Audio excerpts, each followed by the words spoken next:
నేటిదిన వాక్య ధ్యానం కొరకు సామ్స్ 136 4th స్టాంజా 136వ కీర్తన 4వ చరణం.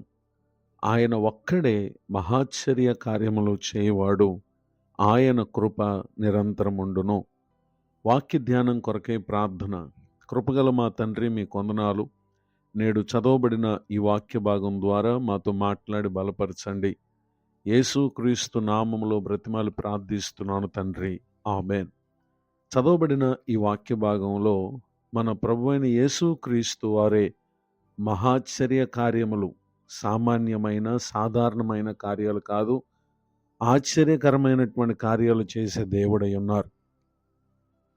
పరిశుద్ధ గ్రంథంలో రాయబడినటువంటి ఒక సంఘటనను మనం పరిశీలన చేసినట్లయితే, book of Exodus chapter 14 words 30th, నిర్గమకాండము 14వ అధ్యాయం 30వ వచనం. ఆ దినమున యెహోవా ఐగుప్తీయుల చేతుల నుండి ఇశ్రాయేలీయులను రక్షించెను. చదవబడినటువంటి ఈ వాక్య భాగంలో ఇశ్రాయేలు ప్రజలు ఐగుప్తు దేశాన్ని విడిచి కనాను దేశమునకై వారు చేస్తున్నటువంటి ప్రయాణములో ఐగుప్తు దేశంలో ఎన్నో ఇబ్బందులను వారు ఎదుర్కొని ఐగుప్తు రాజు చేతిలో నుండి వారు విడుదల పొందినటువంటి వారై అరణ్య మార్గమును ప్రయాణం చేస్తూ ఉండగా వారికి ఎర్ర సముద్రము ఎదురుగా ఉన్నది. వెనుక నుండి ఏ ఐగుప్తులనైతే వీరు విడిచిపెట్టొచ్చారో ఫరో హృదయము కఠినపరచబడగా అతని సైనికులు రథములతో వారు వీరిని వెంబడించినటువంటి విషయాన్ని మనం చూస్తాం. అయితే ముందు చూస్తే సముద్రం, వెనక చూస్తే తరుముతున్నటువంటి వీరి సైన్యం.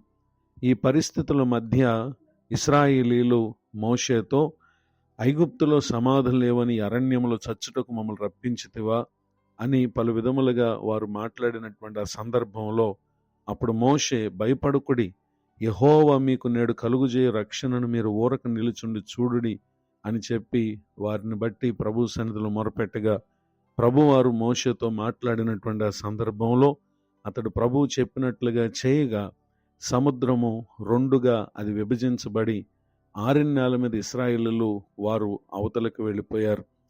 వారిని వెంబడించుచున్నటువంటి ఫరో సైన్యం కూడా వీరి వెంట ఆరణ్యాల మీద వెళ్లే ప్రయత్నంలో భాగంగా వారు సముద్ర మధ్య భాగమునకు రాగా తిరిగి మరలా సముద్రం ఒకటిగా అయిపోయిన కారణం ఆ సముద్రములో ఐగుప్తీయుల గుర్రములు, రథములు, సైనికులు అందరూ కూడా వారు నశించినటువంటి విషయాన్ని మన ముందున్నటువంటి వచనాల్లో మనం చూస్తాం. ఈ మాటలు వింటున్నటువంటి నా ప్రియ సహోదరి సహోదరులు, ఆశ్చర్య రీతిలో నాడు ఐగుప్తుల చేతుల నుండి ప్రభువారు ఇశ్రాయేలును రక్షించినటువంటి విషయాన్ని ఇక్కడ మనం చూస్తున్నాం.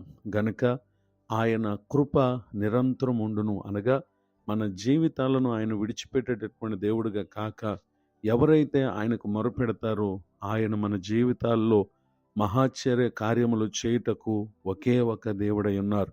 ఇటు గొప్ప దేవుని దీవెనలు, ఆయన యందు విశ్వాసం ఉంచినటువంటి మీరు, మొరపెట్టే మీరు నిశ్చయముగా రానున్నటువంటి దినాల్లో ఆయన సహాయమును పొందుదురుగాక. ఆమేన్. ప్రార్థన. కృపగల తండ్రి, వందనాలు. నేడు విన్న ఈ మాటల ద్వారా మమ్మల్ని మీరు దర్శించినందుకు స్తోత్రం. పరిచర్లో ఉన్న దైవ సేవకులను దీవించండి. నూతన సంవత్సర దయాకిరీటాన్ని ఈ దినం పొందిన మా ప్రియులను ఆశీర్వదించండి. కృపాక్షేమలు రానున్న కాలాల్లో నీ బిడ్డలకు అనుగ్రహించి మేలు చేయమని, వారు మీకు మొరపెట్టి మీ యొద్ద నుండి మేలులు పొందుటకే కృప దయచేయమని యేసు క్రీస్తు నామములో ప్రార్థిస్తున్నాను తండ్రి, ఆమేన్. తండ్రి, కుమార, పరిశుద్ధాత్మ దేవుడు తోడు నడిపించునుగాక. ఆమేన్.